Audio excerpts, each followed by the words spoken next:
क्या आप जानते हैं कि भारत विश्व का 7वां सबसे बड़ा देश है? भारत एशिया महाद्वीप में स्थित है। अपने पड़ोसी देशों पाकिस्तान, बांग्लादेश, नेपाल, भूटान, श्रीलंका, म्यांमार के साथ मिलकर यह भारतीय उपमहाद्वीप कहलाता है। इसे उपमहाद्वीप इसलिए कहा जाता है क्योंकि यह एशिया का बहुत बड़ा और विशिष्ट भाग है। भारत का भूगोल बहुत विशाल और विविधतापूर्ण है। इसे समझने के लिए इसे 5 प्रमुख भौगोलिक क्षेत्रों में बांटा गया है। हिमालय पर्वतीय क्षेत्र, गंगा और सिंधु के मैदान, मरुस्थलीय क्षेत्र, दक्षिणी प्रायद्वीप और द्वीप समूह। इस अध्याय में हम इन सभी क्षेत्रों को एक रोचक यात्रा करेंगे। पहले हम ऊपर से पूरे भारत का एक व्यापक दृश्य देखेंगे, जैसे कोई पक्षी आकाश से नीचे देख रहा हो। इसके बाद कुछ महत्वपूर्ण स्थानों और उनकी विशेषताओं को करीब से समझेंगे। भारत की प्राकृतिक सीमाएं भी इसे विशेष बनाती हैं। उत्तर में ऊंची ऊंची हिमालय पर्वतमाला एक विशाल प्राकृतिक सुरक्षा दीवार की तरह खड़ी है। पश्चिम में थार मरुस्थल और अरब सागर इसकी सीमाएं बनाते हैं। दक्षिण में हिंद महासागर और पूर्व में बंगाल की खाड़ी भारत को चारों ओर से प्राकृतिक सुरक्षा प्रदान करते हैं।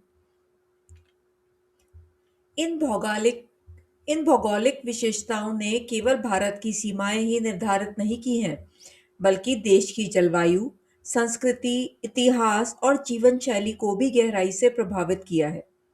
यही कारण है कि भारत को दुनिया का सबसे विविध और अद्भुत देशों में से एक माना जाता है। आगे बढ़ने से पहले कमेंट करके बताइए कि भारत किस अक्षांश और देशांतर के बीच स्थित है।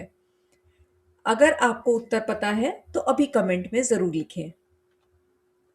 मानचित्र में दिखाई देने वाले अलग अलग रंग हमें भारत की भौगोलिक विविधता का पहला परिचय देते हैं।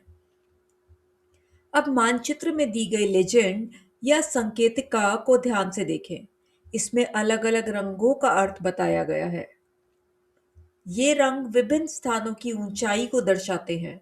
इन्हीं रंगों की सहायता से हम आसानी से समझ सकते हैं कि कौन सा क्षेत्र ऊंचा है, कौन सा मैदान है और कौन सा भाग समुद्र तल के अधिक निकट स्थित है।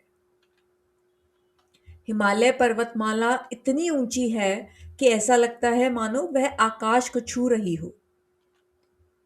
इसकी कई चोटियां 8,000 मीटर से भी अधिक हैं।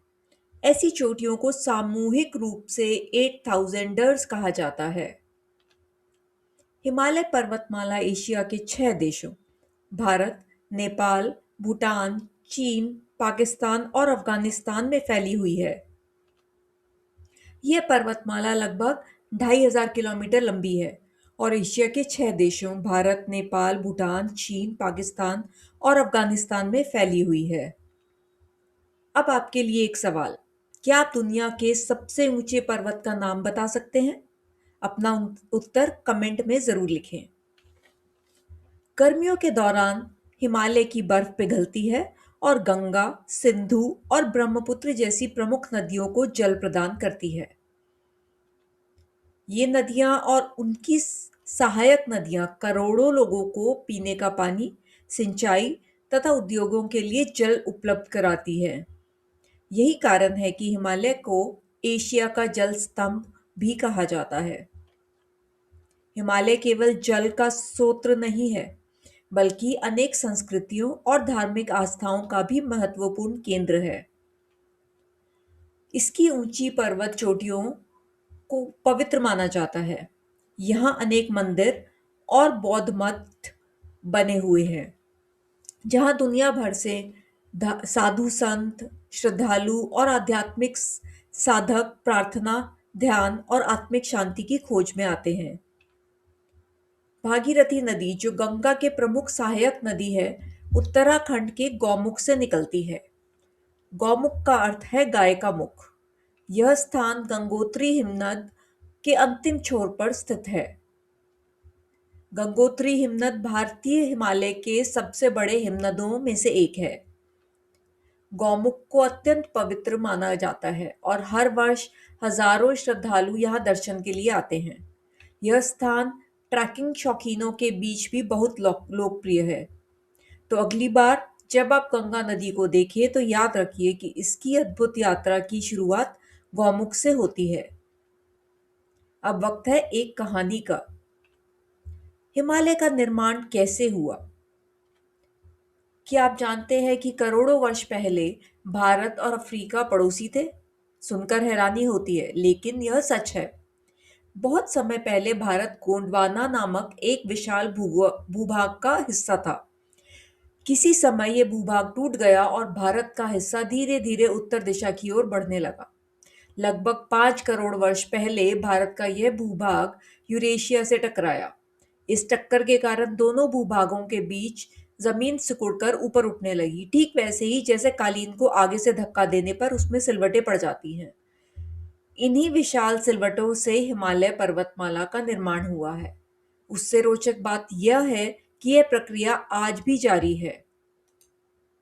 भारत आज भी हर वर्ष लगभग 5 सेंटीमीटर की गति से एशिया की ओर बढ़ रहा है।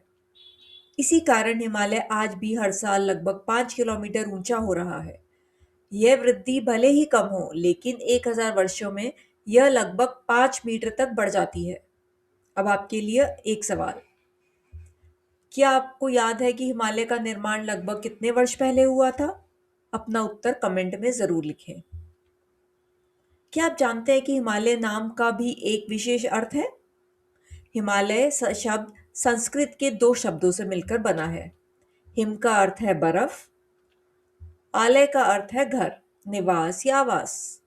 इस प्रकार हिमालय का शाब्दिक अर्थ है बर्फ का घर या बर्फ का निवास स्थान। यह नाम बिल्कुल उपयुक्त है क्योंकि हिमालय की ऊंची ऊंची चोटियां वर्ष भर बर्फ से ढकी रहती हैं और यही पर्वतमाला एशिया की अनेक महान नदियों का उद्गम स्थल भी है। हिमालय पर्वतमाला को मुख्य रूप से 3 प्रमुख श्रेणियों में बांटा गया है। हिमाद्री, जो कि हिमालय की सबसे ऊंची और सबसे दुर्गम श्रेणी है। दुनिया की सबसे ऊंची चोटियां जैसे माउंट एवरेस्ट और कंचनजंगा इसी श्रेणी में स्थित है। ये पूरे वर्ष बर्फ से ढकी रहती हैं। अत्यधिक ठंड और कठिन परिस्थितियों के कारण इस क्षेत्र में बहुत कम लोग रहते हैं। अगला है हिमाचल। ये श्रेणी हिमाद्री के दक्षिण में स्थित है। यहाँ का मौसम अपेक्षाकृत सुहावना होता है, इसलिए यहाँ घने जंगल, समृद्ध जैव विविधता और मानव बस्तियां पाई जाती हैं। नैनीताल, दार्जिलिंग, शिमला और मसूरी जैसे प्रसिद्ध पर्वतीय पर्यटन स्थल इसी क्षेत्र में स्थित हैं। अगला है शिवालिक। यह हिमालय की सबसे बाहरी और सबसे निचली श्रेणी है। इसमें लहरदार पहाड़ियां और घने वन पाए जाते हैं। यह क्षेत्र वन्य जीवों से भरपूर है और हिमालय तथा गंगा के मैदान के बीच एक प्राकृतिक संक्रमण क्षेत्र का कार्य करता है। अब एक सवाल आपके लिए। हिमाचल प्रदेश में स्थित ग्रेट हिमालयन नदी नेशनल पार्क अपनी समृद्ध वनस्पतियों और वन्य जीवों के लिए प्रसिद्ध है। क्या ये एक यूनेस्को क्षेत्र है? यहाँ अनेक प्रकार के दुर्लभ पेड़ पौधे, पक्षी और जंगली जानवर पाए जाते हैं।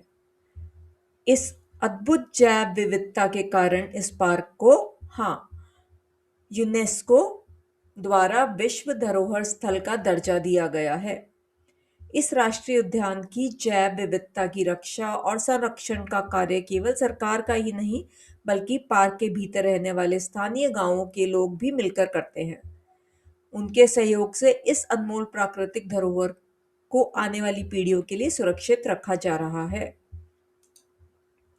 क्या आप जानते हैं कि हिमाचलीय क्षेत्रों में पारंपरिक घर केवल सुंदर ही नहीं, बल्कि भूकंपरोधी भी होते हैं?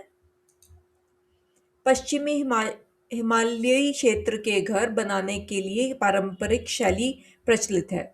जिसे काटकुनी या धज्जी देवारी शैली कहा जाता है। इन घरों के निर्माण में स्थानीय रूप से उपलब्ध पत्थर और लकड़ी का उपयोग किया जाता है।